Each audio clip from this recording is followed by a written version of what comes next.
नमस्कार विद्यार्थी मित्रांनो, मागील व्याख्यानामध्ये आपण किंमत मिश्र या घटकाच्या अनुषंगाने किंमत निश्चितीच्या विविध उद्दिष्टांची चर्चा केलेली आहे।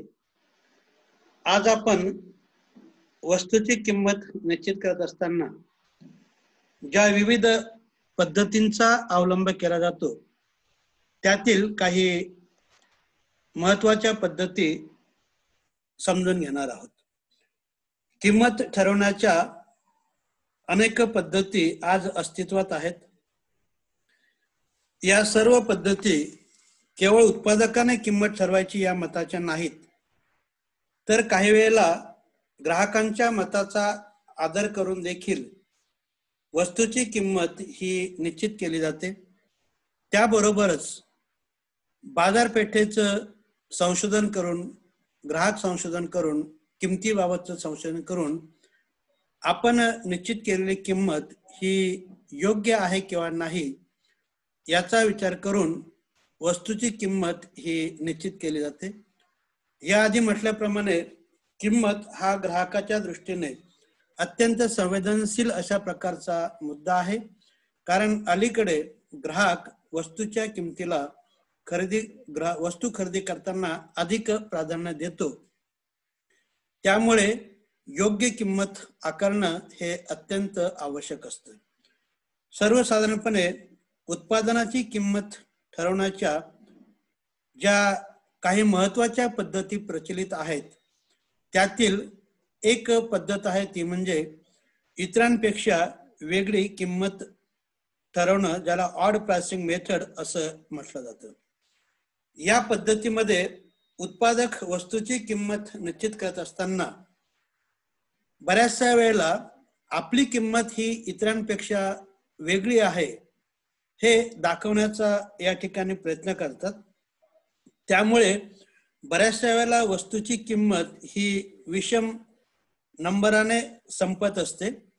मग समजा या ठिकाणी एखाद्या वस्तूची किंमत ही साधारणपणे 200 रुपये निश्चित करायची असेल तर ती 200 न ठेवता 201, 211, 221 अशी ठेवली जाते। व्यवसायाबाबतची लोकप्रियता मिळवण्यामागे ही एक पद्धत आहे। बाटा कंपनी आपल्या उत्पादनाची किंमत निश्चित करत असताना जी मूळ किंमत आहे त्या किमतीमध्ये 95 पैसे हे ऍड करते आणि त्यानुसार वस्तूची किंमत ही निश्चित करत असते। मग आता एखाद्या बुटाची किंमत ही 199.95, 299.95, 399.95 या पद्धतीने निश्चित केली जाते। खरं तर 199.95 यामध्ये 200 रुपयाला फक्त 5 पैसे हे कमी आहेत, परंतु जर 200 रुपये किंमत ठेवली तर त्यामध्ये ग्राहकांना फारसं वेगळं पण हे वाटत नाही। परंतु वस्तूची किंमत ही 95 पैशाने जेव्हा संपते त्याला 200 रुपयापेक्षा आपण कमी किंमत देतो असा ग्राहकांचा समज होतो आणि ग्राहक अशा प्रकारची वस्तू खरेदी करायला तयार होतात। त्यामुळे वस्तूची किंमत निश्चित करण्याची ही एक अलीकडे प्रचलित पद्धत आहे। किंमत निश्चितीची दुसरी पद्धत किंवा दुसरा मार्ग आहे तो म्हणजे ग्राहकांची मानसिकता ओळखून किंमत ठरवणं। सर्वसाधारणपणे वस्तूची किंमत देताना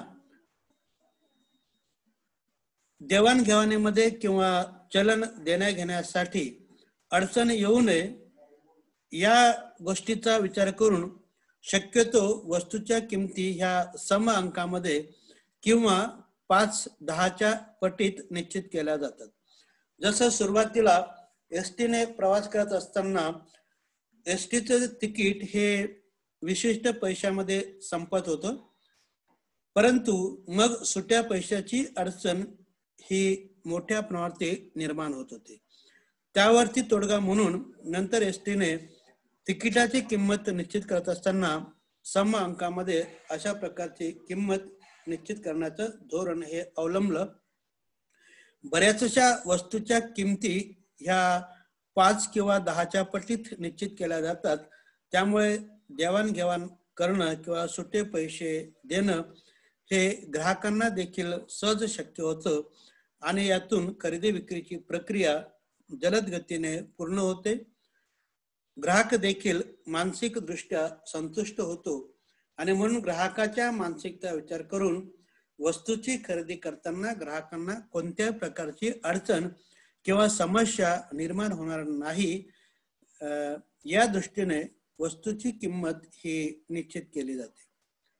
किंमत निश्चितीची तिसरी पद्धत आहे ती म्हणजे इतर उत्पादकांच्या किमतीवर प्रभुत्व मिळवणारी किंमत. जेव्हा बाजारपेठेमध्ये उत्पादनाला मोठ्या प्रमाणात स्पर्धा असते अशा वेळेला कमीत कमी किमतीला उत्पादन विकण्याचा प्रयत्न केला जातो आणि बाजारपेठेमध्ये आपलं स्वतःचं अस्तित्व निर्माण करण्याचा प्रयत्न हा उत्पादकाकडून केला जातो. इतर स्पर्धकांपेक्षा आपल्या वस्तूची किंमत ही कमी असल्या कारणाने ग्राहकांची संख्या ही वाढते. किंमत कमी ठेवली तरी मागणीत मोठ्या प्रमाणात वाढ झाल्यामुळे नफ्यामध्ये आणि विक्रीमध्ये देखील वाढ होते आणि म्हणून या पद्धतीने देखील वस्तूची किंमत ही आकारली जाते किंवा निश्चित केली जाते. किंमत निश्चितीची चौथी पद्धत आहे ती म्हणजे प्रतिष्ठेवर आधारित किंमत निश्चिती. जेव्हा उत्पादक आपली वस्तू किंवा आपलं उत्पादन हे गुणवत्तापूर्ण आहे, दर्जेदार आहे, प्रतिष्ठित आहे असा दावा करतो आणि खरोखरच जर उत्पादन हे त्या प्रकारचं असेल तर आपल्या वस्तूच्या किमतीच्या बाबतीमध्ये उत्पादक कोणत्याही प्रकारची तडजोड करत नाही. कारण त्याला याची खात्री असते की आपलं उत्पादन हे गुणवत्तापूर्ण आणि दर्जेदार आहे, इतरांपेक्षा निश्चितच ते चांगलं आहे. त्यामुळे ज्या ग्राहकांना वस्तूची पारख आहे असे ग्राहक निश्चितच जास्त किंमत असली तरी आपली वस्तू ही खात्रीने खरेदी करणार आहेत. त्यामुळे अशा परिस्थितीमध्ये वस्तूची किंमत ही स्पर्धकांपेक्षा किंवा बाजारभावापेक्षा जास्त ठेवली जाते. विशेषतः जास्त किमतीच्या वस्तू fridge, washing machine, AC, TV वगैरे अशा वस्तू ह्या वारंवार खरेदी न करता एकदाच खरेदी केल्या जातात. त्यामुळे शक्यतो या वस्तूची खरेदी करताना गुणवत्ता आणि दर्जा यांचा विचार करून वस्तूची किंमत ही निश्चित केली जाते. ग्राहक देखील वस्तू खरेदी करताना थोडी जास्त किंमत दिली तरी चालेल, परंतु वस्तू ही दीर्घकाळ टिकणारी असली पाहिजे आणि म्हणून अशी वस्तू खरेदी करताना चांगल्या वस्तूच्या खरेदीला प्राधान्य देतात आणि त्यामुळे उत्पादक किंवा विक्रेता प्रतिष्ठेवर आधारित वस्तूची किंमत ही निश्चित करत असतो. किंमत निश्चितीची पुढची महत्त्वाची पद्धत आहे ती म्हणजे भौगोलिक गोष्टी विचारात घेऊन वस्तूची किंमत ही निश्चित करणं. जेव्हा उत्पादक हा वेगवेगळ्या प्रदेशामध्ये आपल्या वस्तूचं वितरण करत असतो त्यावेळेला सर्वसाधारणपणे त्या भौगोलिक प्रदेशामध्ये आपल्या वस्तूला मागणी किती आहे किंवा आपल्या वस्तूची गरज कशी आहे याचा विचार करून वस्तूची किंमत ही निश्चित करत असतो. एखाद्या भौगोलिक प्रदेशामध्ये तेथील भौगोलिक वातावरणानुसार किंवा हवामानानुसार त्या वस्तूला जास्त मागणी असते तर दुसऱ्या भौगोलिक वातावरणामध्ये मात्र त्या वस्तूची फारशी गरज नसल्या कारणाने अशा वस्तूला मागणी ही निर्माण होत नाही. मग अशा वेळेला दोन्ही प्रदेशामध्ये मागणी टिकून ठेवण्यासाठी ज्या भौगोलिक प्रदेशामध्ये वस्तूला अधिक मागणी आहे त्या ठिकाणी वस्तूची किंमत ही जास्त ठेवली जाते, तर ज्या ठिकाणी मागणी कमी आहे किंवा उत्पादन मोठ्या प्रमाणात होतं त्या ठिकाणी मात्र वस्तूची किंमत ही कमी ठेवली जाते. मग आता गरम कपड्यांच्या बाबतीत जर आपण विचार केला तर थंड प्रदेशामध्ये गरम कपड्यांना नेहमीच जास्त मागणी असते. त्यामुळे थंड प्रदेशात अशा कपड्यांची किंमत ही जास्त ठेवली जाते, तर दुसऱ्या बाजूला उष्ण प्रदेशामध्ये गरम कपड्यांना मागणी कमी असते, परंतु त्या तुलनेने सुती कपड्यांना मागणी असते, त्यामुळे सुती कपड्यांची किंमत ही जास्त ठेवली जाते. त्याबरोबरच जेव्हा उत्पादनाच्या ठिकाणापासून एखादी वस्तू अति दुर्गम भागामध्ये पाठवली जाते, ज्या ठिकाणी दळणवळणाचा खर्च हा अधिक असतो किंवा वाहतूक व्यवस्था ही फारशी चांगल्या प्रकारची नसते, अशा वेळेला साहजिकच त्या प्रदेशापर्यंत वस्तू पोहोचविण्यासाठी अधिक खर्च हा उत्पादकाला किंवा वितरकांना करावा लागतो आणि त्यामुळे अशा ठिकाणी वस्तूच्या किमती ह्या जास्त असतात. मग आज महाबळेश्वर किंवा माथेरान या थंड हवेच्या ठिकाणी अति उंच भागावरती जे हॉटेल व्यवसाय आहेत किंवा जे दुकानदार आहेत, त्या ठिकाणी त्यांना खालून अशा प्रकारच्या वस्तू ह्या आपल्या दुकानापर्यंत नेण्यासाठी मोठ्या प्रमाणात खर्च हा करावा लागतो. हा खर्च करत असताना मग वितरणासाठी येणारा खर्च हा विचारात घेतला जातो आणि म्हणून त्या ठिकाणी त्या वस्तूची किंमत ही अधिक ठेवली जाते. कोल्ड्रिंकची एखादी बॉटल ही जर सर्वसामान्य प्रदेशामध्ये 20 रुपयाला मिळत असेल, तर ती माथेरान किंवा महाबळेश्वर या सारख्या उंच ठिकाणी 30 रुपयाला मिळते.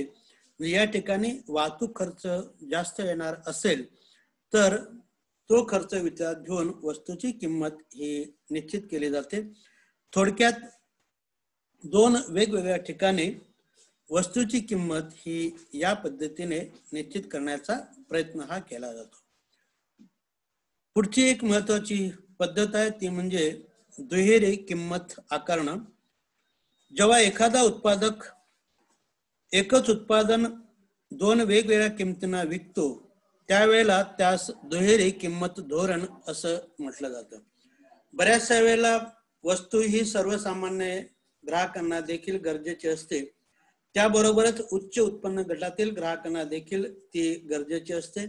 अशा वेळेला आपली वस्तू ही सर्वसामान्य ग्राहकांना देखील खरेदी करता यावी, त्याबरोबरच उच्च उत्पन्न गटातील ग्राहकांना देखील त्या वस्तूचा लाभ घेता यावा, यासाठी गुणवत्तेमध्ये दर्जामध्ये थोड्याफार प्रमाणात बदल करून एकच वस्तू काही ग्राहकांना कमी किमतीला विकली जाते, तर तीच वस्तू दुसऱ्या ग्राहकांना जास्त किमतीला विकली जाते.